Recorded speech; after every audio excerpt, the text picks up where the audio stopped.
This case, the Moore family tragedy, has so many twists and turns that I wanted to share it with you. It's not a well-known case, but it's fascinating, it's confusing, and it's a head-scratcher. So please watch it till the end or you'll miss something. This is the story. When I noticed the boys were missing, I could see that John was standing in the background in the field, just standing there, looking around. And I wondered how come he was just standing there, because obviously the boys weren't there. And then he came up to me and said, well, the car is gone. And then when he said the car was gone, then I knew it was a rainy day, so I just figured, well, of course there'd be tracks. And sure enough, there were tracks. The tracks led out on the road and down to the trail. I followed the tracks down to the trail and then came back and got him. And he took Lisa and I in his truck and drove down to the beginning of the trail. He left Lisa and I at the beginning of the trail, and he walked in himself. So I just waited for a while, and then I wondered what was going on. So I thought I should go take a look. So I walked maybe 1 or 2 telephone pole lengths, and then I heard a shot. And then I got worried, so I hurried back to the truck. And as I was driving in, I could see him coming out. Now the place where they were located was about 3/4 of a mile from the road. He was coming out. He had a really strange expression on his face. He must have been in shock. And Lisa noticed later on that he was crying, but he had no tears. And so I asked him, well, what happened and where's the boys? And he said that they killed themselves and that the gun was there. And well, I just kind of went into shock, you might say, or I had a really hard time dealing with it for a long time. And then we went back to the house and I called up the 911 and I couldn't remember the number to call. On the morning of August the 30th in 1993, Roberta Moore left her home around 7 a.m. to take care of her elderly father. She remembers seeing her sons, Robert 13 and Benjamin 10, as she was getting ready to leave the house. It was the boys' first week back to school and they were excited to get on the bus. This was the first time they were going to be able to actually ride the bus, so they were very excited. They would rush to get ready in the mornings because they always wanted to get in a game of Nintendo before the bus arrived. Now, less than an hour later, Roberta's then husband, John Moore, called her at her father's house and he told her that their sons were missing, even though their shoes and their book bags were still there. Roberta rushed back home and she found her husband just standing beside the house, and he was just staring into space. She said that it wasn't until she searched the house looking for the boys that John told her that their old station wagon, which they called Ben's car, was also missing. They would let the boys drive this old car around the property.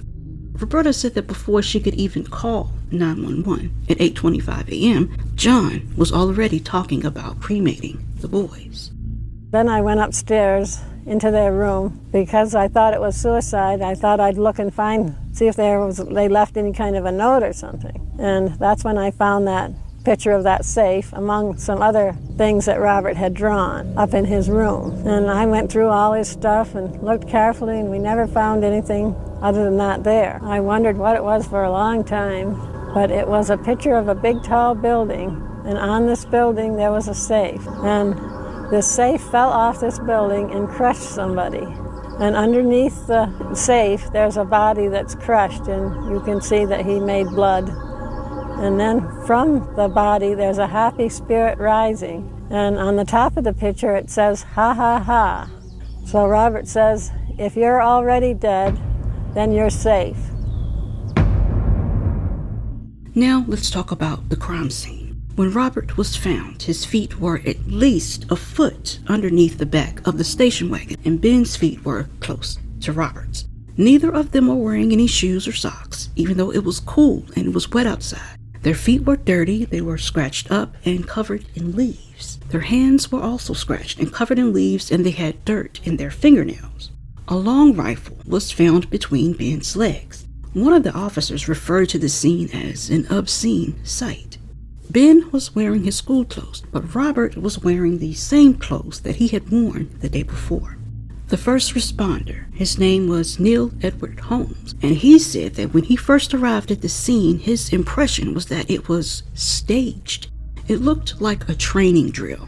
Something about it just didn't seem right, and he said that he had worked cases like this before, but he never had that feeling. They also noticed that the front seat had been pushed back so far that neither of the boys would have been able to even drive the car. So if the boys weren't driving the car, who was? On 3 sides of the car, there was spray paint.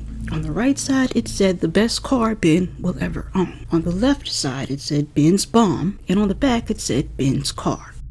Robert looked as though he had been dead longer because he was extremely pale and rigor mortis was setting in.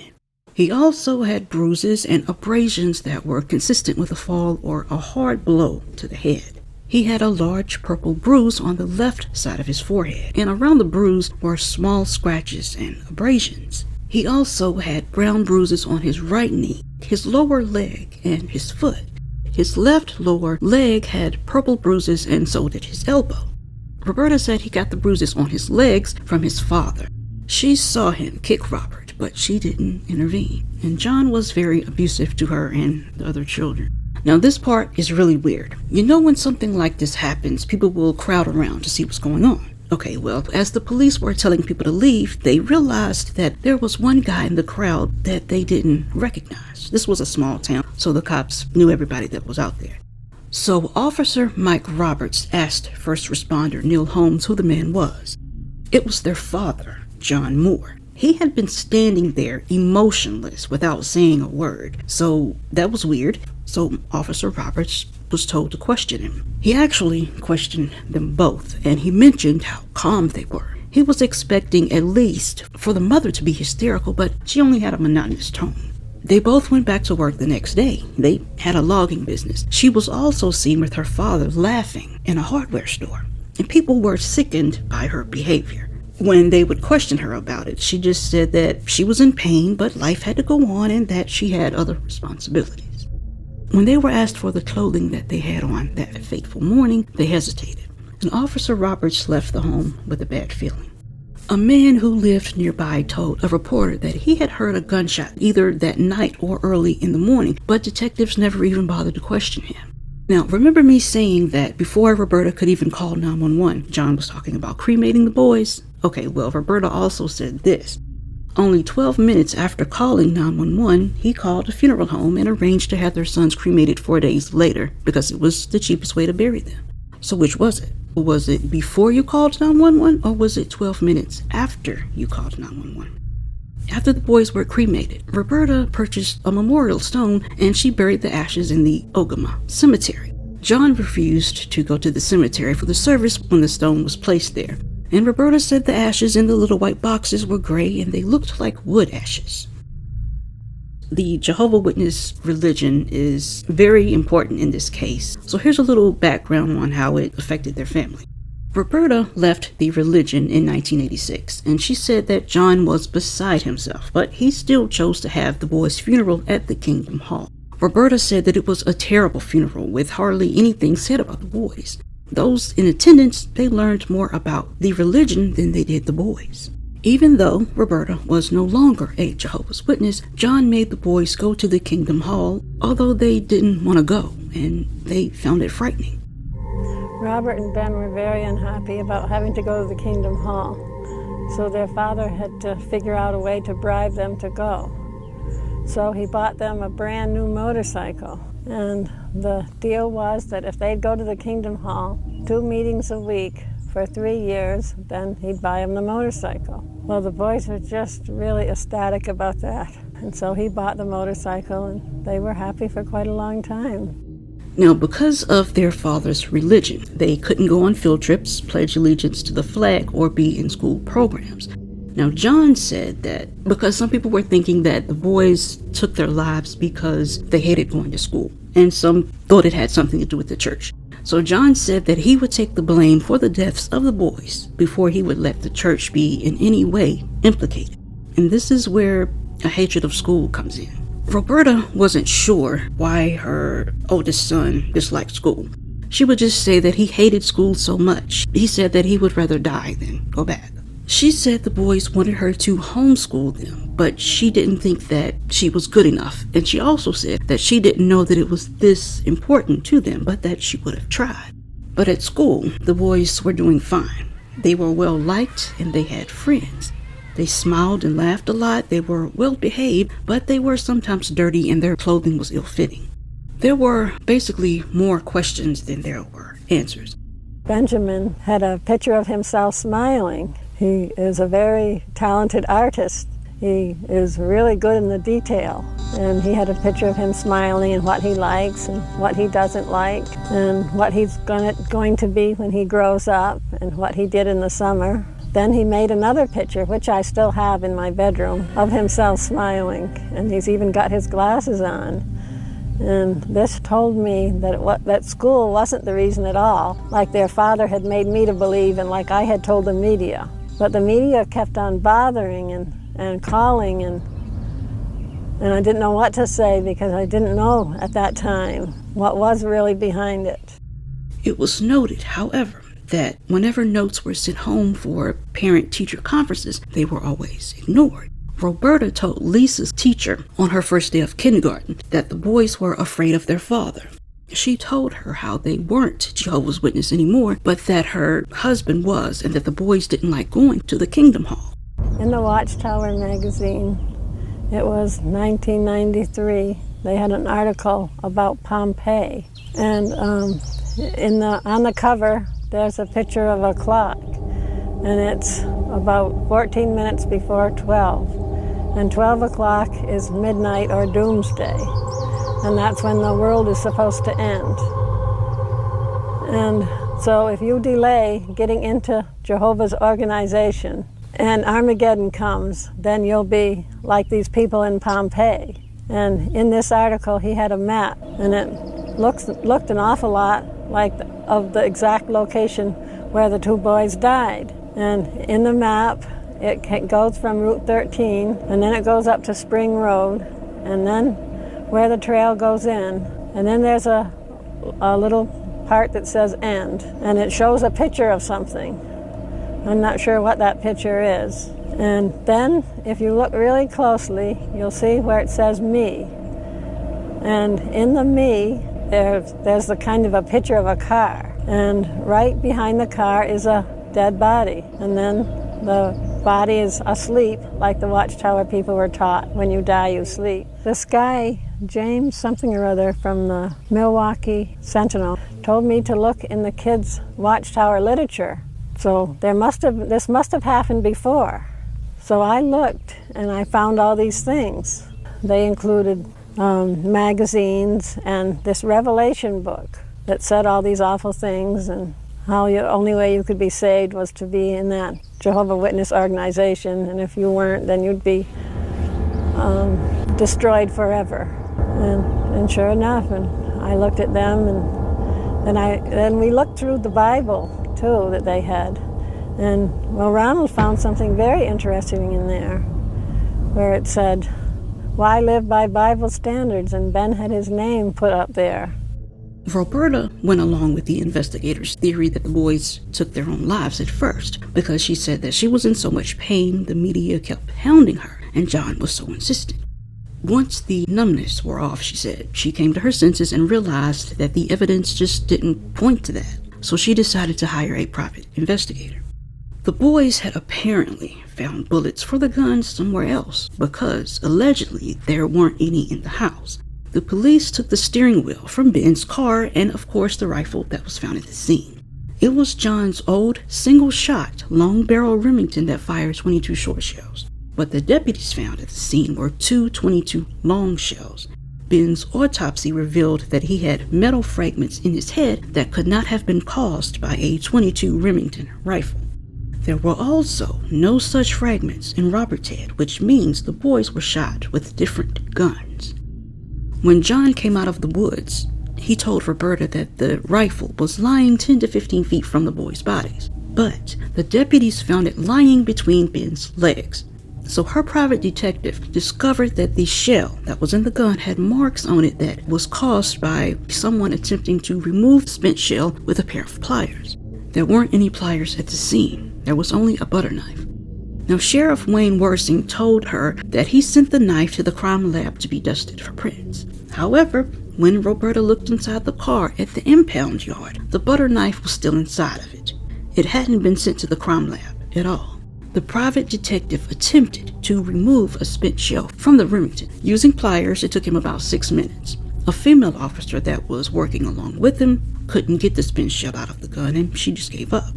When Roberta saw how hard it was to remove a spent shell from that gun, she knew that there was no way that 13-year-old Robert could shoot Ben, then pry out the spent shell with a butter knife, reload the gun, and shoot himself in the left side of his head, especially when he was right-handed. According to police, there were no prints on the gun or on the steering wheel of the car. So why would the boys wipe the steering wheel clean before they took their lives? And how could they wipe the gun clean after they used it? The private investigator was also convinced that one or more people ended the boys' lives. Earlier that day, after she called 911, John pulled a spent shell from his pocket. She asked him where he had gotten it, and he told her that it was under the seat of the riding lawnmower. She didn't share this detail with the police until months later. 17 prints were lifted, but they didn't know who they belonged to, only that they didn't belong to the boys. The coroner said the boys died at the same time, 8:25, but that is when Roberta called 911. So both boys shot themselves at the exact same time with the same rifle that would only take one shell at a time. The autopsies were performed at Ramsey Medical Center in St. Paul, Minnesota. Dr. Michael McGee performed the autopsy on Ben, and Dr. Susan Rowe performed the autopsy on Robert. And Robert was 5'3", 130 pounds, and Ben was 5 feet tall and 99 pounds. According to Robert's autopsy report, he may have been sodomized, not that same day, but on some earlier occasion. And there was also a tear in the crotch of his jeans.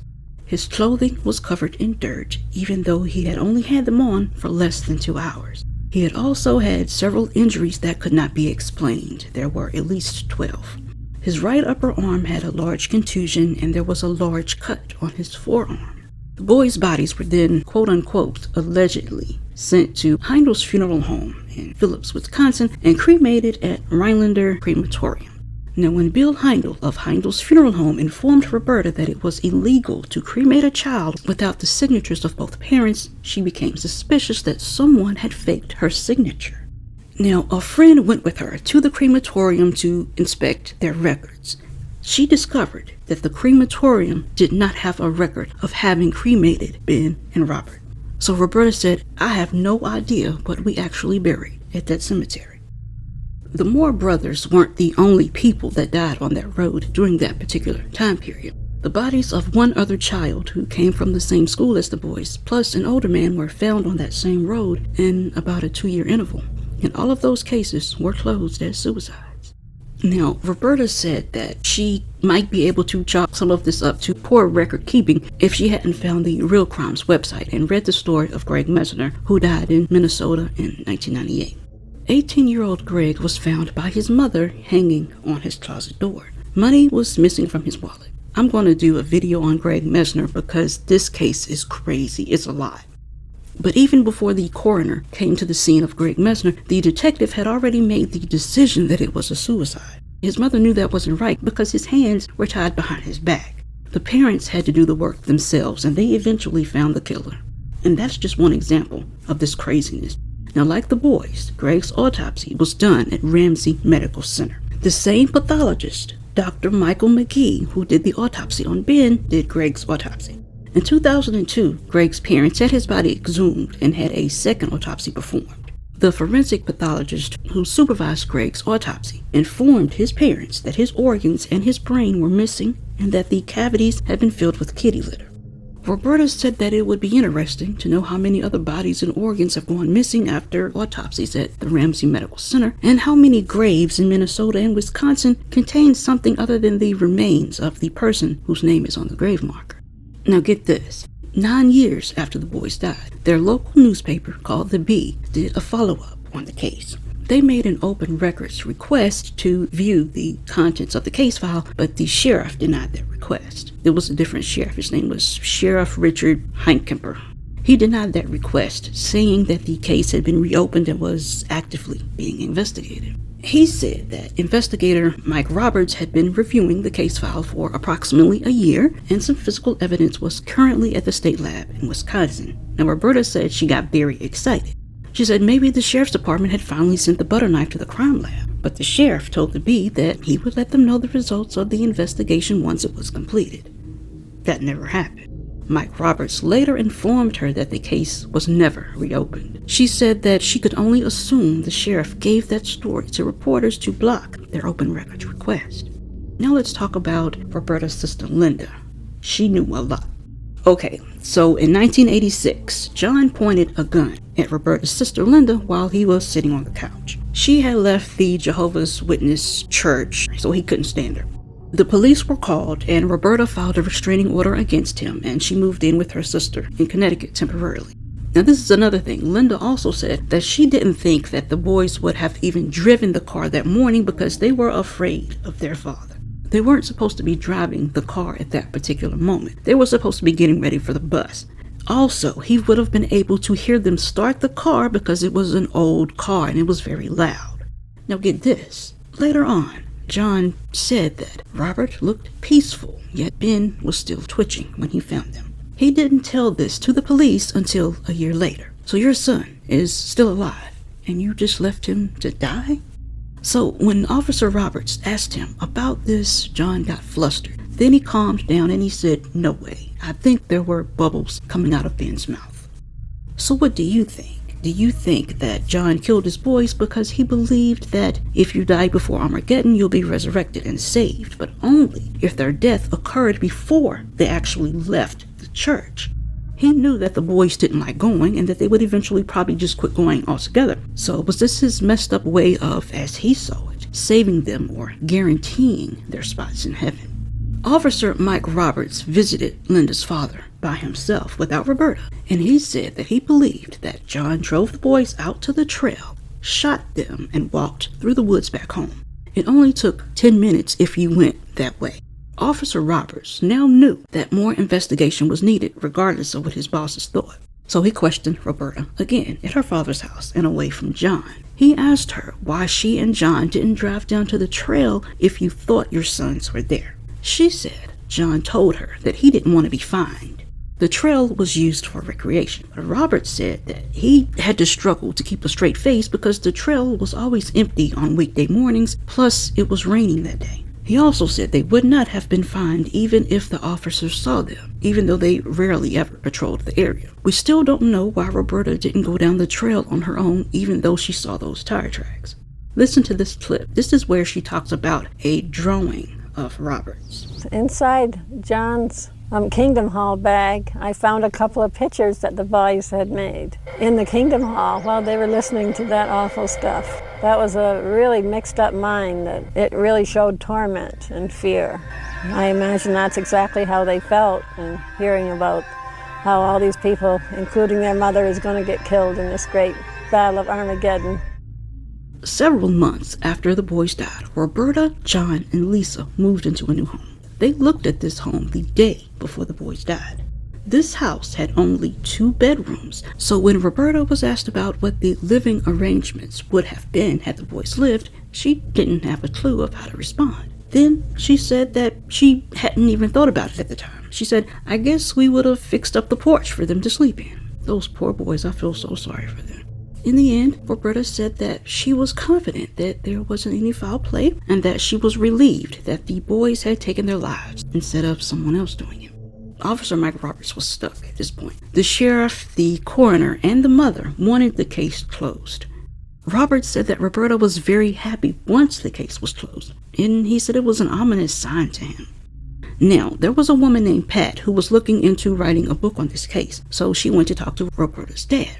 He told her something else very interesting. He said that the morning of the crime, Roberta had sat down at his kitchen table, and she seemed to nervously be watching the clock until she got the call from John. He said she had never acted that way before. So Pat told Roberta that she couldn't go on with this book because it was too stressful. She said Roberta would talk about the case like she was just talking about the weather, and she never showed any emotion. Roberta left John in December of 95, and she was in counseling, so during counseling, she would request a particular male therapist. And instead of sharing what was bothering her, she was more focused on getting to know the therapist personally. He eventually just refused to see her. So when she talked with a female therapist, all she would do was talk about how her divorce lawyer was attracted to her. She didn't even talk about the boys at all. There was a book written about this case, and it's called Brothers Silenced. And the author of that book consulted with crime scene investigator C.D. Flowers, and he said that a simple liver temperature test could have been performed when the boys were found. That test determines the time of death. He said the liver loses 1 1/4 degree of temperature for every hour of death. He believes that Robert had been dead for several hours longer than Ben because he was still warm and pink while Robert was pale and in rigor mortis. So maybe John took Robert out to the house during the night and shot him, and then he took Ben out hours later. Robert's blood had drained to the lowest part of his body, so they definitely did not die at the same time, but the sheriff's office refused to reopen the case.